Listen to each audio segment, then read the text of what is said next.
أعوذ بالله من الشيطان اللعين الرجيم. بسم الله الرحمن الرحيم.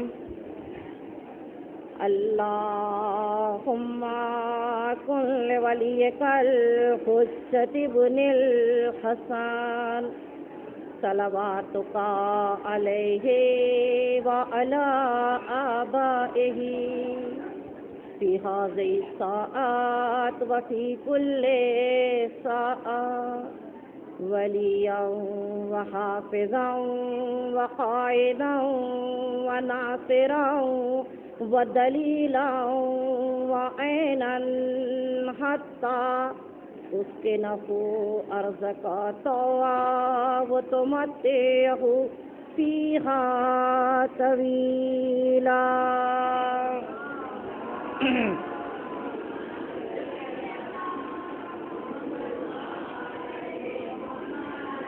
أعوذ بالله من الشيطان اللعين الرجيم. بسم الله الرحمن الرحيم. الحمد لله رب العالمين والصلاة والسلام على سيد الأنبياء والمرسلين سيدنا ونبينا وشفيع ذنوبنا وطبيب قلوبنا أبي القاسم محمد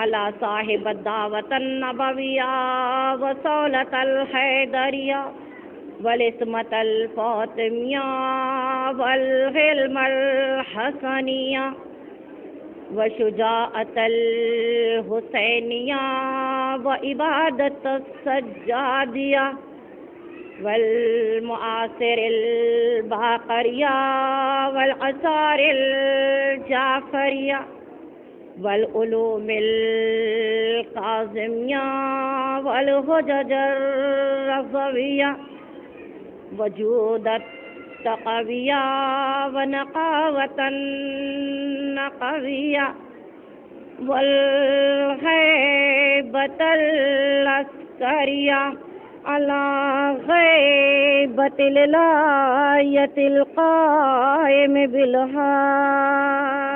صلوات.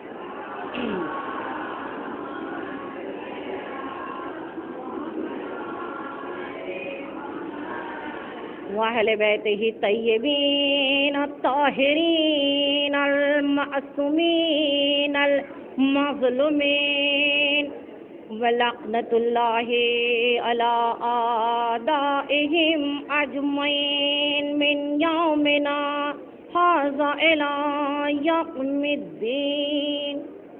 أما بعد فقد قال الله تبارك وتعالى في كتابه المجيد والفرقان الحميد. بسم الله الرحمن الرحيم. لقد كان لكم في رسول الله أسوة حسنة. صلوات.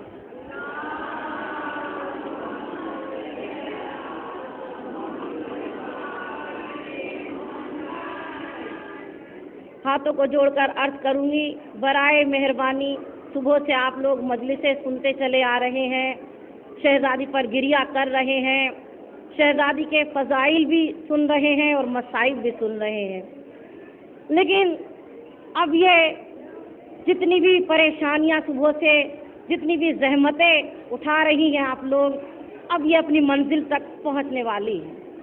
شہزادی کا یہ دن تمام ہو جائے گا اور نہ معلوم اگلے سال کون زندہ رہے اور کون نہیں، کس کو اس فرش عزا پر آ کر بیٹھنے کی توفیق حاصل ہو.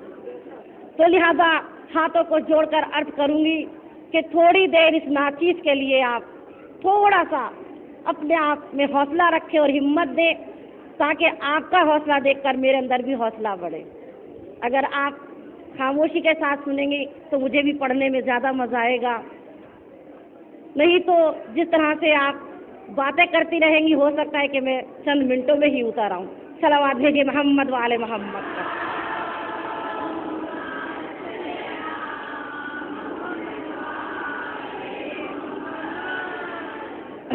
آخر ہمیں بھی تو لگے ہم بھی جا کے کہیں کہ ہاں ہم نے ایسا مجمع دیکھا تھا, پہلی مرتبہ یہاں پر آئی ہوں اور آپ کے سامنے میں نے یہ آیت کا انتخاب کیا ہے جسے خداوند عالم نے قرآن مجید میں ارشاد فرمایا ہے, لقد کان لکم فی رسول اللہ اسوۃ حسنہ, کہ تمہارے لیے رسول کے اندر بہترین نمونہ عمل موجود ہے. تم اپنے عمل کو رسول کے عمل سے سنوارو, تم اپنے کردار کو رسول کے کردار سے سجاؤ. تو عزیزان گرامی, یہ نمونہ ہوتا کیا ہے؟ نمونہ یہ ہے کیا چیز؟ عزیزان گرامی, نمونہ اس کو کہتے ہیں کہ جو سب لوگوں کے لیے ایک آئیڈل بن کر آتا ہے اور اس کے نقش قدم پر چلنے کی کوشش کرتے ہیں. تو عزیزان گرامی, خداوند عالم نے ابھی ابھی آپ کے سامنے اتنی بہترین تقریر ماشاءاللہ سے آل بازی نے کی ہے, اور کن لفظوں میں کی ہے وہ بیان نہیں کی جا سکتی. بہت اچھے موضوع کے ساتھ انہوں نے آپ کے سامنے بیان کیا ہے. بہرحال یہ ناچیز, یہ گنہگار آپ کے سامنے تھوڑا بہت بیان کرے گی, کیونکہ سب کچھ ماشاءاللہ آپ صبح سے سنتے چلے آ رہے ہیں اور جناب فاطمہ زہرا کی زندگی پر روشنی پڑتی ڈالی جا رہی ہے اور ان کی سوانح حیات پر آپ سن رہے ہیں. تو توجہ چاہوں گی عزیزان گرامی, بہت مختصر لفظوں میں پھر دوبارہ کہتی ہوں کہ تھوڑی دیر کے لیے خاموش ہو جائیں اور تھوڑی دیر بعد مجلس ختم ہو جائے گی, شہزادی کا تابوت برآمد ہو جائے گا. ٹائم ہی ٹائم ہے, کتنی بھی باتیں کر لی جائے. ذرا زوردار صلوات محمد والے محمد پر بھیج دیجیے.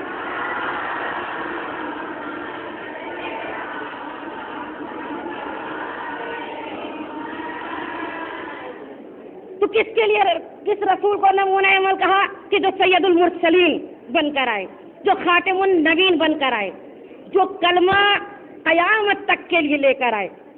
1,24,23,999 نبی آئے اور ان نبیوں میں بڑے رسول بھی آئے, کلمہ لائے, دین لائے, اسلام لائے, لیکن جب دنیا سے جانے لگے تو ختم ہو گیا. لیکن خداوند عالم نے سید المرسلین خاتم النبین حضرت محمد مصطفیٰ صلی اللہ علیہ وآلہ وسلم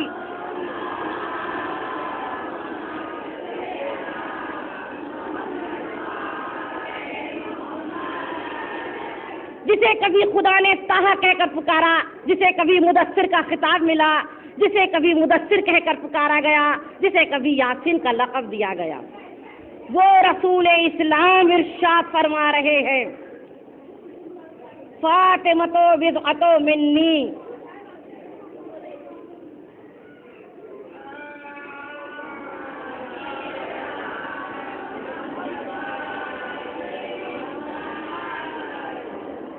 کیا آپ ایک تقریر کو ایسے ہی جانے دیں گی, اسی شور شرابے کی نظر کر دیں گی؟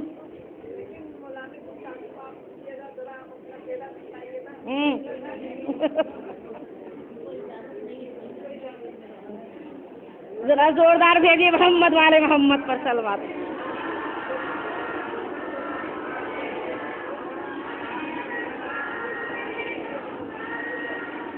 تو اس رسول اسلام نے ارشاد فرمایا فاطمۃ بضعۃ منی, کہ فاطمہ میرا ایک جز ہے, فاطمہ میرا ایک حصہ ہے. کس کے لیے کہا؟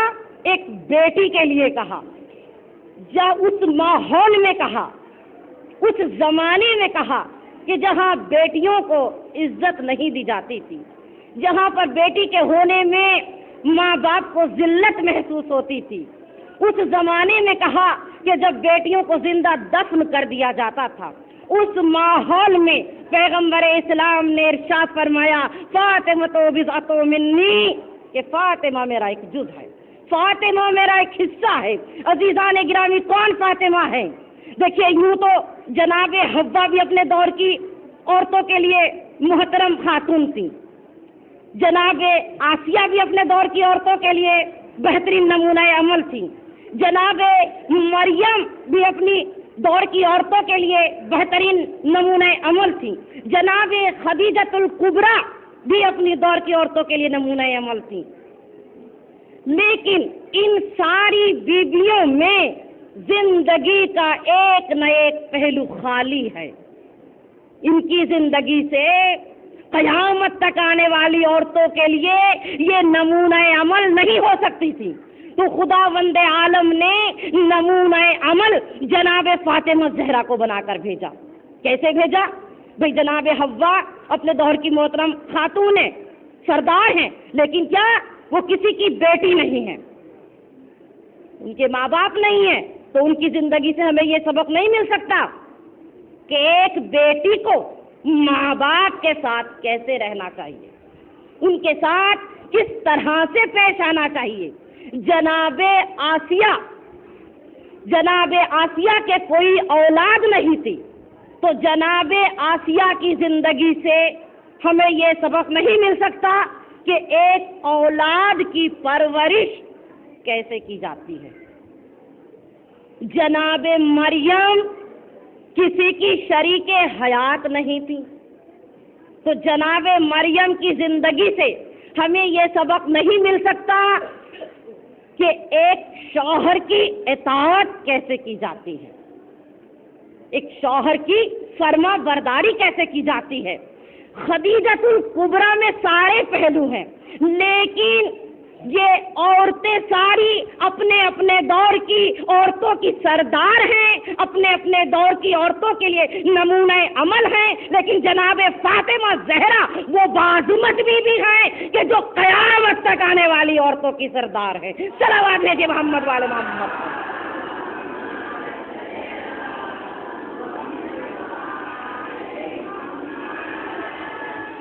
ایسے ہی رسول نے نہیں کہہ دیا ہے فاطمہ کو دل کہ فاطمہ تم میرا دل ہو، اور مولا کائنات کو کیا کہا ہے پیغمبر اسلام نے کہ اے علی میرے نزدیک تمہاری وہی نسبت ہے کہ جو جسم سے سر کو ہوتی ہے، اور فاطمہ تم میرا دل ہو. دل کہاں ہوتا ہے؟ دل پردوں کے اندر ہوتا ہے، دل پردوں کے اندر ہوتا ہے، دل نظر نہیں آتا ہے. ہاں جسم پہ سر ہے تو سر نظر آ رہا ہے، سر سے جو ہے انسان کے جسم کی شناخت ہوتی ہے، کیونکہ آنکھ اسی پہ ہوتی ہے، ناک وہیں پر ہوتی ہے، زبان اسی پر ہوتی ہے، دماغ وہی ہوتا ہے. عزیزان گرامی اگر سر نہ ہو تو جسم کی شناخت نہیں ہوتی ہے. جسم کی شناخت جو ہے ایک سر سے ہو رہی ہے، لیکن اگر یہی پورے جسم میں اگر دل کا دھڑکنا بند ہو جائے تو پورا جسم بیکار ہو جاتا ہے. تو فاطمہ وہ ہے کہ جو علی کو بھی زندہ رکھے ہوئے ہیں اور رسول کو بھی زندہ رکھے ہوئے. صلوات بھیجیے محمد والے محمد پر.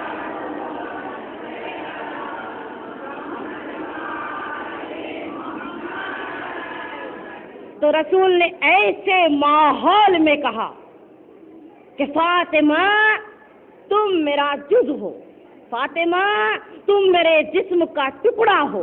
کہ جب بیٹیوں کی کوئی حقیقت نہیں تھی، بیٹیوں کی کوئی اوقات نہیں تھی. عزیزان گرامی اگر خداوند عالم کسی کو لگاتار 3 بیٹیاں عطا کر دے، اور ہوتی ہیں اکثر لگاتار 4 بیٹیاں بھی ہو جاتی ہیں، 5 بھی ہو جاتی ہیں، لیکن کتاب کے اندر تاریخ کے اندر دیکھا صرف 3 بیٹیوں کا ذکر استعمال ہوا ہے کہ اگر خداوند عالم کسی کو 3 بیٹیاں لگاتار عطا کر دے اور ان 3 بیٹیوں کی پرورش والدین حسن اخلاق سے ان کی پرورش کریں، حسن اخلاق سے ان کے ساتھ پیش آئے، تو یہ قیامت کے روز یہ بیٹیاں پل صراط پر ڈھال بن کر کھڑی ہو جائیں گی. پل صراط پر ڈھال بن کے کھڑی ہو جائیں گی. یہ وہ بیٹیاں ہوتی ہیں کہ جنہیں رحمت کہا جاتا ہے، کہ جن کا کوئی حساب نہیں ہوتا ہے۔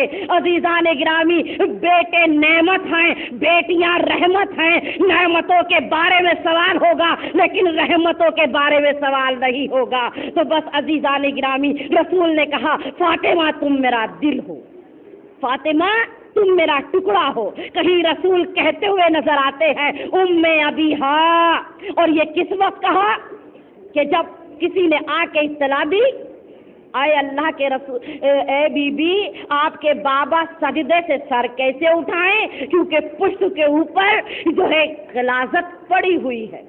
ایک چاہنے والی بیٹی نے سنا، مسجد کی طرف دوڑی ہوئی چلی گئی، بابا کی پشت سے اوجھڑی کو صاف کیا، غلاظت کو صاف کیا، اور صاف کرنے کے بعد کہا اے بابا سجدے سے سر اٹھا لیجئے۔ جیسے ہی فاطمہ نے یہ کہا اے بابا سجدے سے سر اٹھا لیجئے، رسول نے کہا اے ام ابیہا کہ تم اپنے باپ کی ماں ہو، جو سکون تم سے ملتا ہے وہی ایک اولاد کو ماں سے ملتا ہے۔ صلوات بھیجیے محمد والے محمد پر۔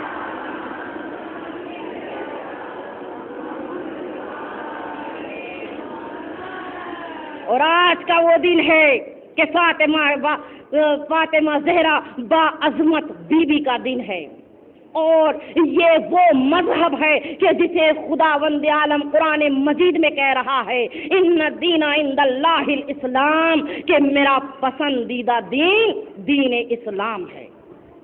اور اس مذہب نے، اس دین نے عورت کو وقار بخشا ہے، عورت کو عزت دی ہے، سماج میں رہنے کا حق دیا ہے۔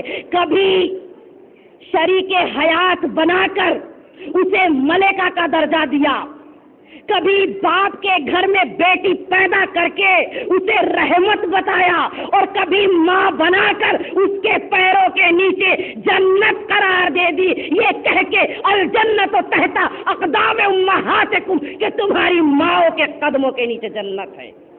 لیکن دوسرے مذہب والے کہتے ہیں کہ اسلام نے عورت کے وقار کو کچلا ہے، عورت کو وہ حق نہیں دیا ہے، عورت کو وہ عزت نہیں دی ہے۔ لیکن عزیزان گرامی، جو عزت اسلام نے دی ہے وہ دنیا کے کسی مذہب میں نہیں ملے گی۔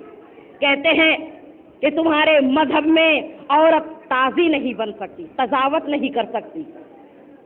عزیزان گرامی، اس کا بھی ایک ریزن ہے کہ وہ قاضی کیوں نہیں بن سکتی، قضاوت کیوں نہیں کر سکتی۔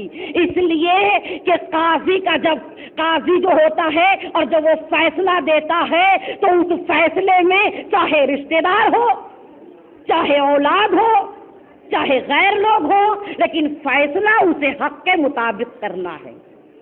لیکن عورت کو خداوند عالم نے کہ دل میں ایک چھوٹا سا جذبہ محبت زیادہ قرار دیا ہے۔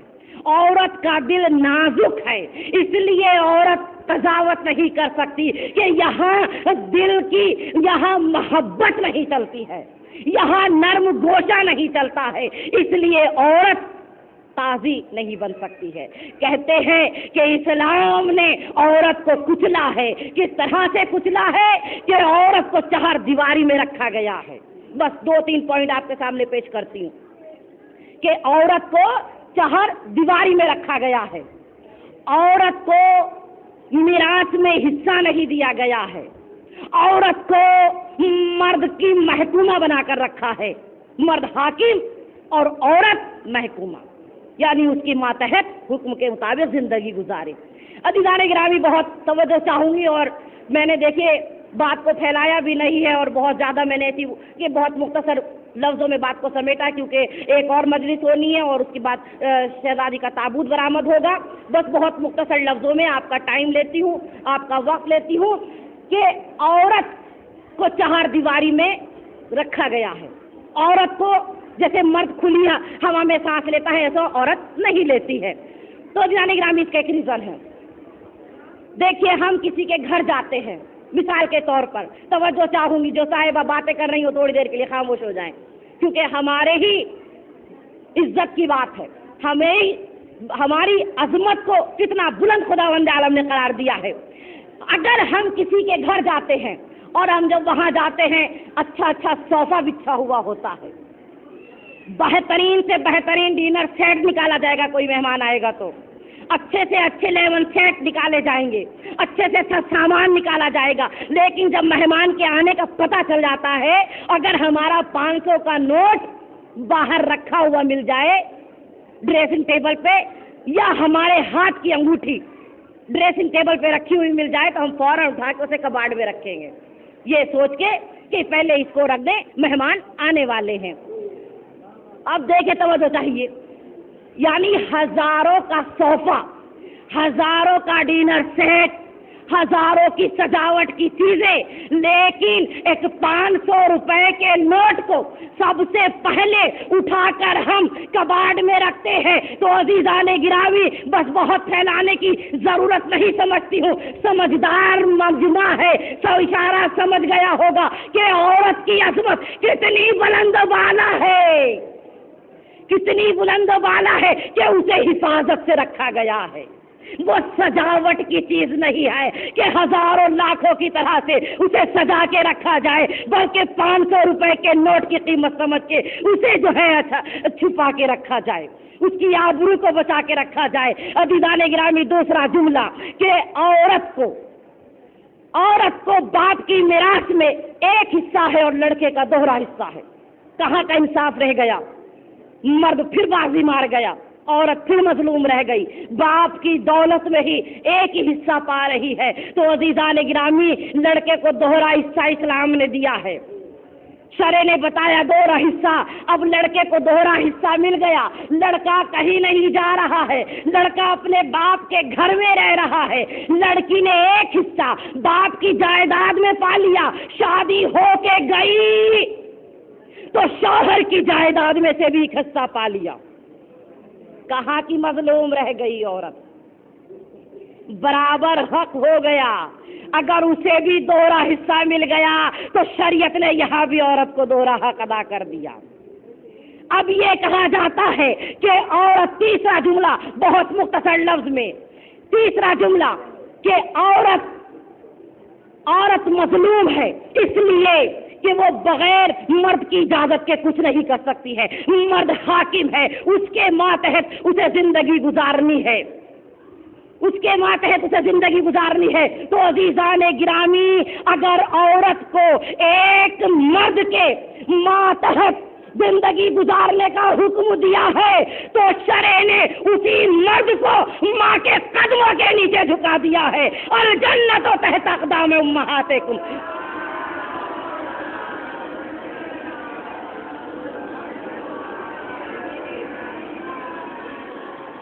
ایک اس سے زیادہ بلند تر صلوات.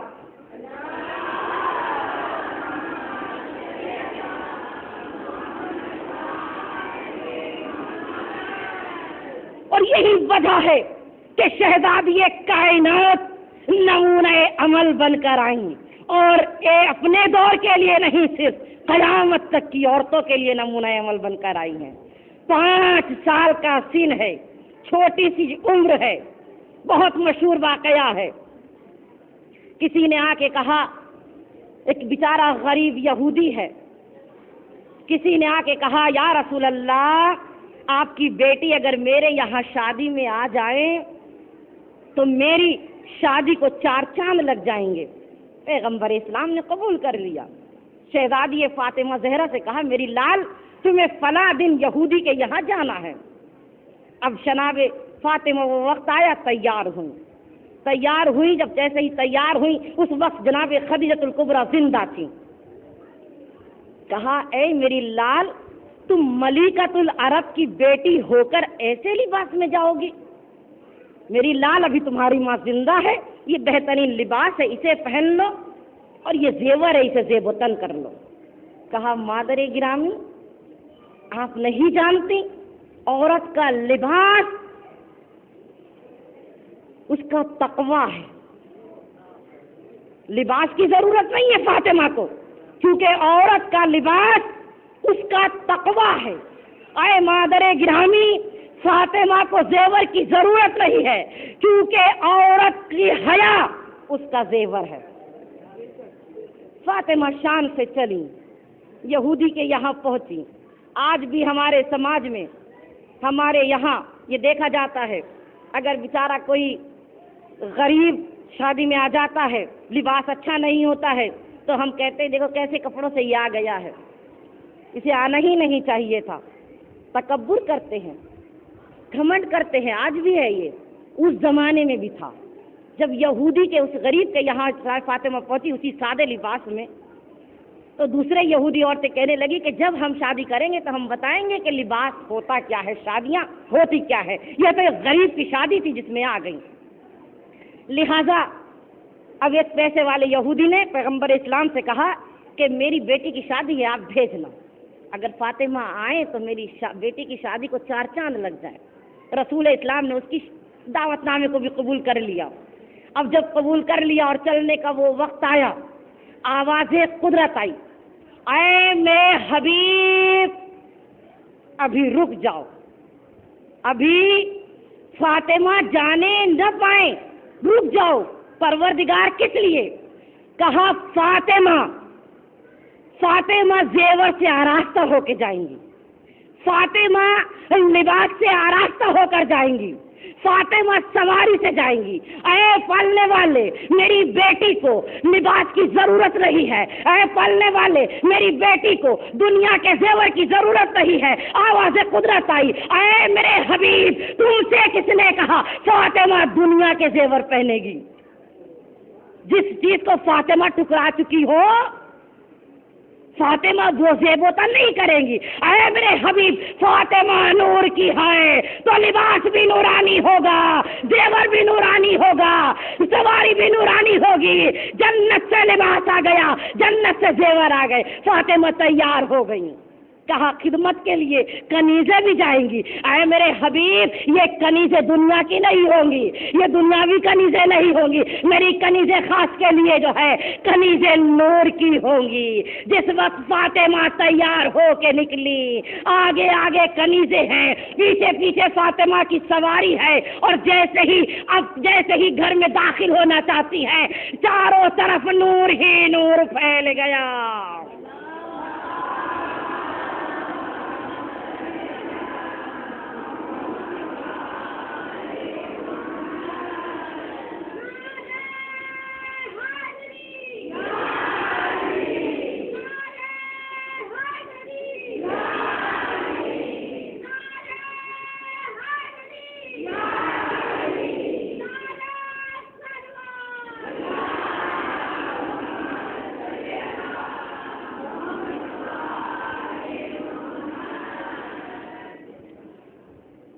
طرف نور ہی نور ہو گیا.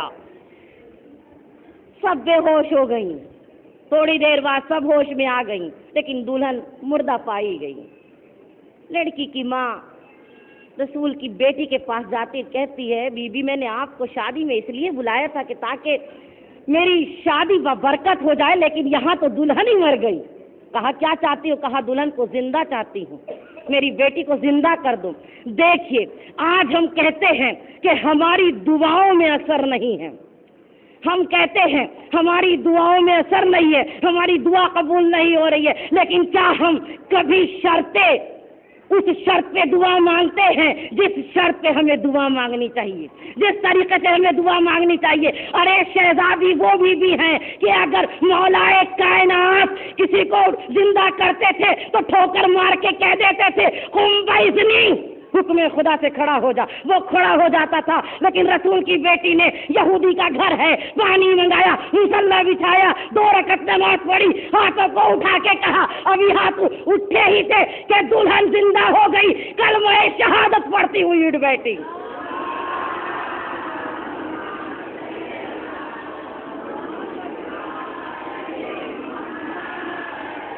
تو یہ نور کی ہے.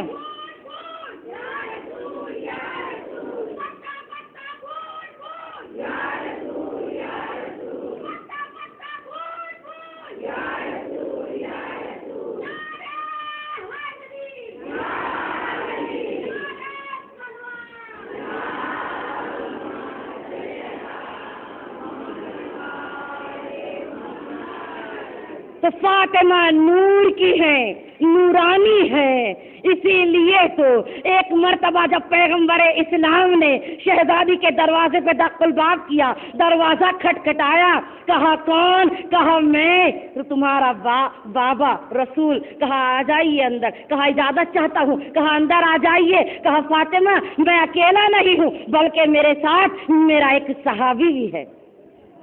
آنے اجازت میں تاخیر ہوئی، کہا فاطمہ جواب نہیں دیا، کہا بابا چادر اتنی چھوٹی ہے کہ سر ڈھکتی ہوں تو پیر کھل جاتا ہے اور پیر ڈھکتی ہوں تو سر کھل جاتا ہے۔ کہا اے فاطمہ جو میرے ساتھ صحابی ہے وہ نابینا ہے، بابا وہ تو نہیں دیکھ سکتا لیکن میں تو دیکھ سکتی ہوں۔ دیکھیے بس یہ ضرور ذہن میں رکھیے گا کہ چادر اتنی چھوٹی کہ سر ڈھکتی ہوں تو پیر کھلتا ہے اور پیر ڈھکتی ہوں تو سر کھلتا ہے، لیکن عزیزان گرامی جب یہی پنجتن پاک چادر کسا میں داخل ہوئے تو یہی چادر تھی، یہی چادر فاطمہ کی تھی کہ جس میں رسول بھی آ گئے، حسن بھی آ گئے، علی بھی آ گئے، حسین بھی آ گئے، فاطمہ بھی آ گئی۔ اب یہ چادر اتنی بڑی کیسے ہو گئی کہ اس میں پنجتن پاک آ گئے؟ تب سر ڈھکتی تھی تو پیر کھلتا تھا، پیر ڈھکتی تھی تو سر کھلتا تھا، لیکن اب یہ کتنی بڑی ہو گئی۔ عجب نہیں آواز آئے اے نادان تو نہیں جانتی، ارے یہ چادر نور کی، فاطمہ بھی نور کی، رسول بھی نور کے، علی بھی نور کے، حسن بھی نور کے، حسین بھی نور کے، ارے یہ جو نور ہے یہ سب اکٹھا ایک جگہ جمع ہو گیا، اس چادر میں سمٹ گیا۔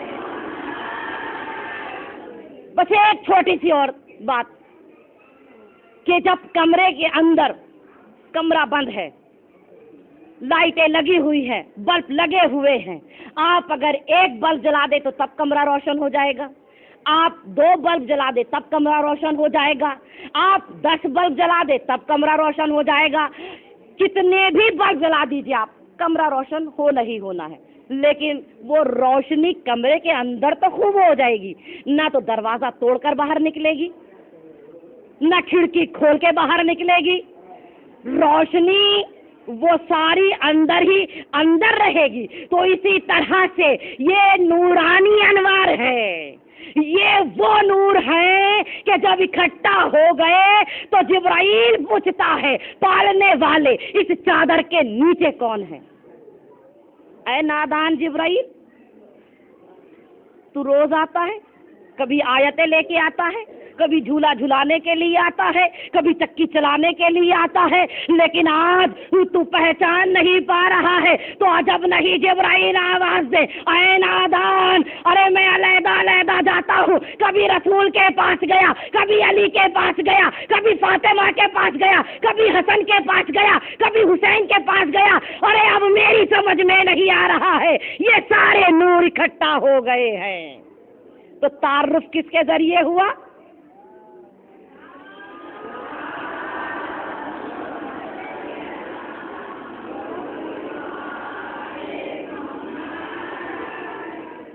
تعارف کس کے ذریعے ہوا؟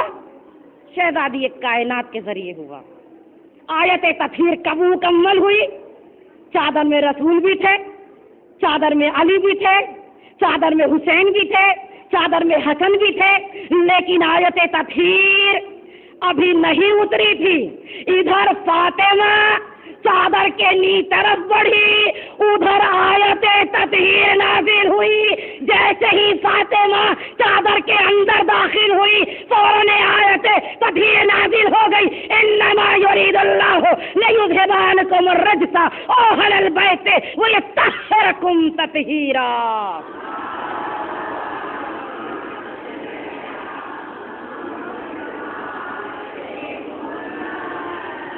اگر فاطمہ کی عظمت کو سمجھنا ہے تو آیت تطہیر سے پوچھئے، اگر فاطمہ کی عظمت کو سمجھنا ہے تو میدان مباہلہ سے پوچھئے۔ اگر فاطمہ کی عظمت کو سمجھنا ہے تو قرآن سے پوچھئے، فاطمہ کی عظمت کو سمجھنا ہے تو مولا کائنات سے پوچھئے، اگر فاطمہ کی عظمت کو سمجھنا ہے تو پہلے حسنین کو سمجھئے، اگر فاطمہ کی عظمت کو سمجھنا ہے تو زینب کو سمجھئے، اور جب زینب کو سمجھ لیں گی تو عظمت فاطمہ خود بخود سمجھ میں آ جائے گی کہ فاطمہ کی عظمت کیا ہے، فاطمہ کون ہستی ہے، فاطمہ کون ہے؟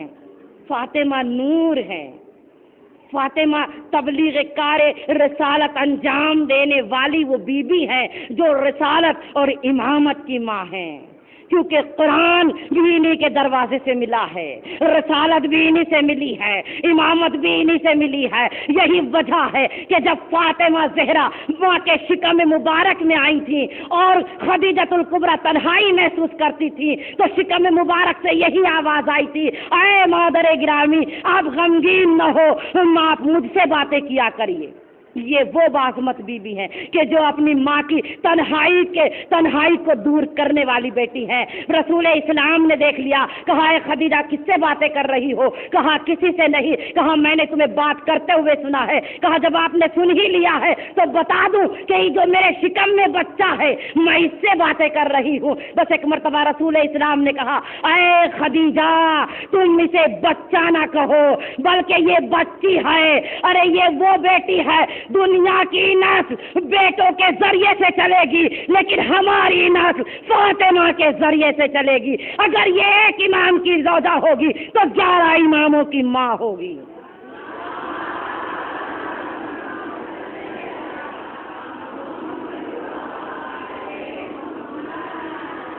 اور میں اپنی بات کو مختصر کرتے ہوئے اپنی منزل کی طرف آتی ہوں کہ تاریخ اسلام میں 2 ہی بیویاں ایسی گزری ہیں کہ جن کی زندگی میں ان کے مردوں کو اجازت نہیں تھی کہ وہ دوسری شادی کریں۔ جب تک خدیجۃ الکبریٰ زندہ رہی پیغمبر اسلام نے دوسرا عقد نہیں کیا ہے، اور جب تک فاطمہ زہرا زندہ رہی مولا کائنات نے دوسرا عقد نہیں کیا ہے۔ یہ 2 واحد بھی ایسی زوجائیں ہیں کہ جن کے شوہر کو حکم نہیں تھا کہ ان کی زندگی میں دوسری شادی کی جائے۔ تو یہ وہ باعظمت بی بی ہیں کہ جن کی زندگی سے قیامت تک آنے والی عورتوں کے لیے نمونہ عمل بن کر آئی ہیں۔ اگر فاطمہ نہ ہوتی تو ہمیں کہنے کا یہ پورا موقع مل جاتا عورتوں کو کہ ہم کیسے عبادت کریں۔ گھر کی ذمہ داری میں ہم اتنے الجھے رہتے ہیں، ہم عبادت نہیں کر سکتے۔ شوہر کی اطاعت کیسے کریں کیونکہ ہمیں اتنا ٹائم ہی نہیں ملتا ہے، اور ہمیں بچوں کی پرورش کیسے کریں۔ عزیزان گرامی ہمیں بہت سارے ہم پردہ کیسے کریں، لیکن عزیزان گرامی اس باعظمت بی بی نے بتا دیا اگر وقت پڑ جائے تو جنگ احد میں پہنچ گئیں، جنگ احد میں پہنچ گئی۔ ان باعظمت بیوی نے سمجھا دیا اولاد کی پرورش کیسے کی جاتی ہے۔ ارے حسن اور حسین تو تعلیم کے محتاج نہیں تھے، تربیت کے محتاج نہیں تھے، لیکن اس میں کوئی شک نہیں ہے کہ فاطمہ زہرا نے زینب اور ام کلثوم کی اس شان سے تربیت کی ہے کہ زینب ثانی زہرا کہلائی ہے۔ فاطمہ زہرا کی زندگی پوری مکمل زندگی قیامت تک آنے والی عورتوں کے لیے سردار بن کر آئیں۔ دامن وقت میں گنجائش نہیں ہے، موضوع کو سمیٹتے ہوئے بتاتی چلوں کہ پوری درس میں، پوری زندگی میں ساری چیزوں کا درس دینے والی فاطمہ ایک درس نہیں دے سکی، سب درس دے دیے، لیکن کہا کوئی بات نہیں، جو درس میں نہ دے سکی وہ میری بیٹی دے دے گی۔ فاطمہ ایک درس یہ نہ دے سکی کہ ایک بہن کو بھائی سے محبت کیسی ہوتی ہے، وہ زینب نے بتا دیا کہ ایک بہن کو بھائی سے کتنی محبت ہوتی ہے۔ عزاداران امام مظلوم کربلا، کائنات کی شہزادی پر رونے والی بیویوں، زینب اور ام کلثوم کو پرسہ دینے والی بیویوں کہ جناب سیدہ جب دربار میں گئی ہیں اپنا حق مانگنے کے لیے اور جب وہاں سے واپس آئی ہیں تو جناب زینب دروازے کے اوپر کھڑی ہوئی ملی. زینب بے چین ہے, تڑپ رہی ہیں, لیکن ایک مرتبہ سیدہ نے اپنی بیٹی کو دیکھا, آنکھوں سے بے اختیار آنسو گرنے لگے. اے مادر گرامی, آپ اس لیے گریا کر رہی ہیں کہ آپ کو آپ کا حق نہیں ملا؟ کہا نہیں فاتح زینب, میں اس لیے گریا نہیں کر رہی ہوں, بلکہ بیٹی مجھے تجھے دیکھ کر رونا آ رہا ہے, تجھے دیکھ کر گریا کر رہی ہوں. اے زینب, میں دربار میں گئی ہوں, بھرا ہوا دربار تھا, لیکن زینب میں سر سے پیر تک چادر میں تھی. اے زینب, میں اس وقت کو یاد کر کے رو رہی ہوں کہ جب میں دربار میں گئی تو با پردہ گئی, لیکن زینب جب تم دربار میں جاؤ گی تو تمہارے سر پر چادر نہیں ہوگی, بلکہ تمہارے ہاتھوں میں رسیاں ہوں گی. جزاکم ربکم, خدا آپ کو کسی غم میں نہ رلائے سوائے غم امام مظلوم کربلا کے. عزادارو, آپ صبح سے رو رہی ہیں اور یہی مصائب فاطمہ کے, لیکن کسی شاعر نے کیا خوب کہا ہے کہ اشک غم شبیر کی دولت بھی عجب ہے, اشک غم شبیر کی دولت بھی عجب ہے, کرتے ہیں اسے خرچ تو دیتا ہے خدا. اور جہاں اہل بیت کی مصیبتوں کا نام آیا, آنکھوں سے آنسو گرنے لگتے ہیں, جگر کوئی پکڑ لیتا ہے, ذہن اسی مقام پر پہنچ جاتا ہے. لیکن آج ہمارا ذہن مدینے میں ہوگا اور اس گھر میں ہوگا جس میں چھوٹے چھوٹے بچے ہیں. رسول کی وفات کے بعد زمانہ بدل گیا. ایک دن فاطمہ مولا کائنات سے کہتی ہے, یا علی, میں نے سنا ہے کہ لوگ آپ کو اب سلام نہیں کرتے ہیں. کہا, اے بنت رسول, اب تو وہ ٹائم آ گیا ہے کہ میں لوگوں کو سلام کرتا ہوں اور لوگ میرے سلام کا جواب نہیں دیتے. عزادارو, وہ کون سی مصیبتیں ہیں فاطمہ پر پڑی کہ جو فاطمہ کو کہنا پڑا, اے بابا, آپ کے بعد مجھ پر وہ مصیبتیں پڑی ہے کہ اگر دنوں پر پڑتی تو رات کی تاریکی میں بدل جاتی. آزادارو, علی سے بیعت کا سوال کیا جا رہا ہے. ارے دروازے پر بیعت لینے کے لیے آ گئے, کہا ابو الحسن کو نہیں بھیجوں گی. ارے تم نہیں جانتی, اگر تم نے علی کو نہیں بھیجا تو ہم تمہارے دروازے پہ آگ لگا دیں گے. فاطمہ فریاد کر رہی ہے, اے مسلمانوں, یہ تمہارے نبی کی بیٹی کا گھر ہے, اس میں تمہارے نبی کے چھوٹے چھوٹے بچے ہیں, تم آگ نہیں لگا سکتے. ارے یہ کہہ کے سیدہ دروازے کے قریب آئی, دروازے کو فشار دیا گیا.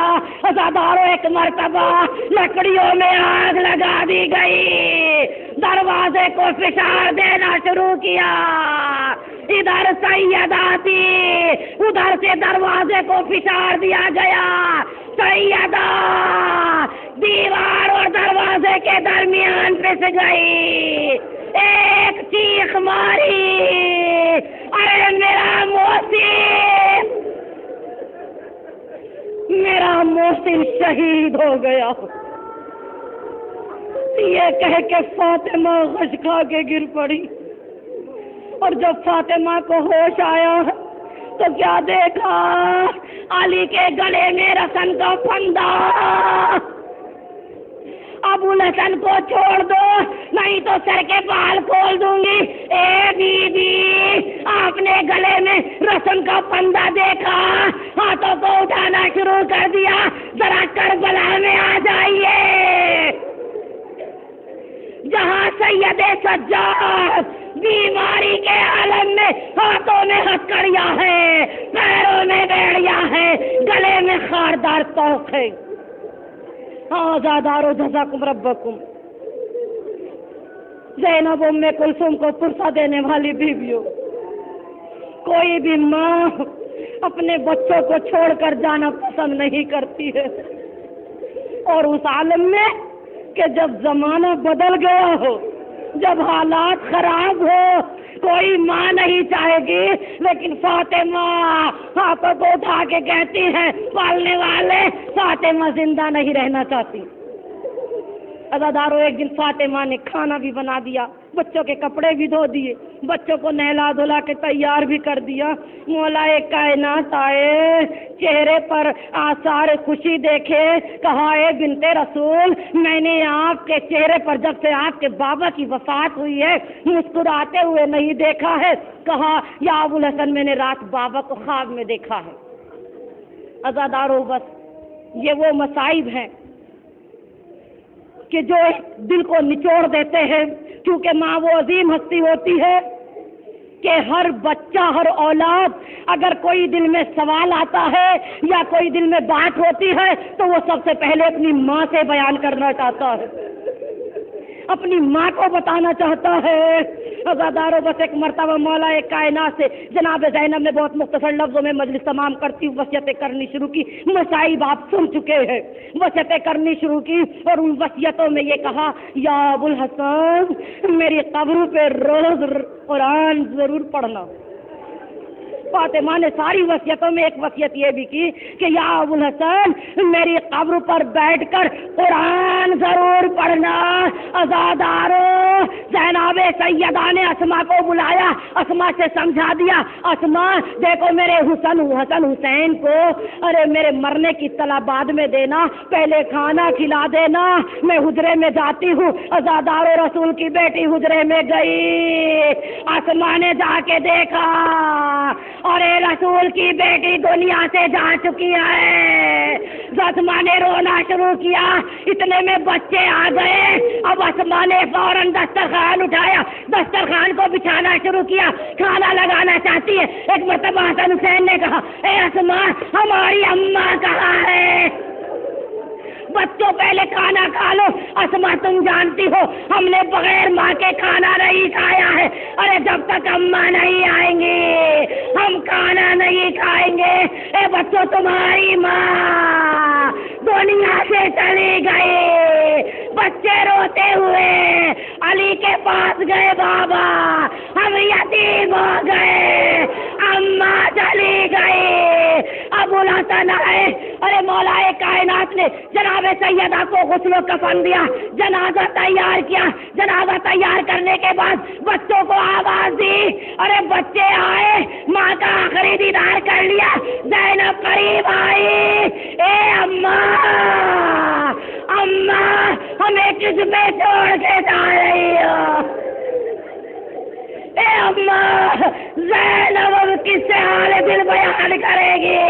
علی نے زینب کو تسلی دی، ماں کے جنازے سے جدا کیا، لیکن ایک بیٹی کربلا کے میدان میں یاد آتی ہے کہ جو اپنے بابا کے سینے سے لپٹی ہوئی رو رہی ہے، منہ پہ تماچے مار کر سینے سے جدا کیا۔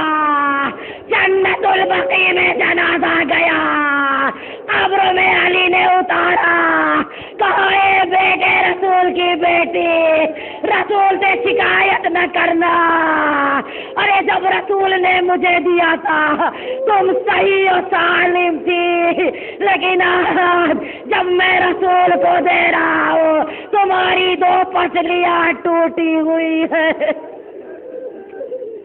یہ دفنانے کے بعد رسول علی فاطمہ کی قبر پہ بیٹھ گئے، قرآن پڑھنے لگے۔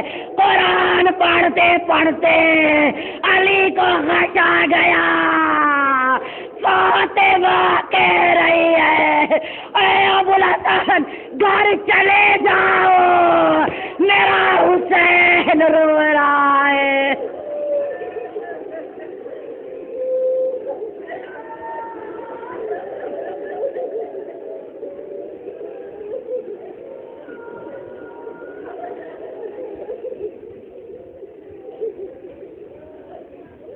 ربنا تقبل منا انك انت السميع العليم ولعنت الله على القوم الظالمين۔ بار الہ اس مجلس عزا کو قبول فرما، بار الہ ہم سب کے طویل گناہان کبیرہ و صغیرہ کو معاف کرنا، بار الہ ہم سب کو صراط مستقیم پہ چلنے کی نیک توفیق عطا فرما. بار الہ جو بیمار ہوں ان کو شفاء کلی عطا فرما. بار الہ جو مقروض ہیں ان کے قرض کو غیب سے ادا فرما. بار الہ قیامت میں شفاعت حسین نصیب ہو. بار الہ ہم زندہ ہو یا مردہ اپنے زمانے کے امام کی آواز پر لبیک کہنے کی توفیق عطا فرما. بار الہ ہم سب کو حج و زیارت سے مشرف فرما. بار الہ خصوصاً کربلا معلیٰ کی زیارت سے ہم سب کو مشرف فرما. بار الہ ظہور امام زمانہ میں جلد سے جلد تعجیل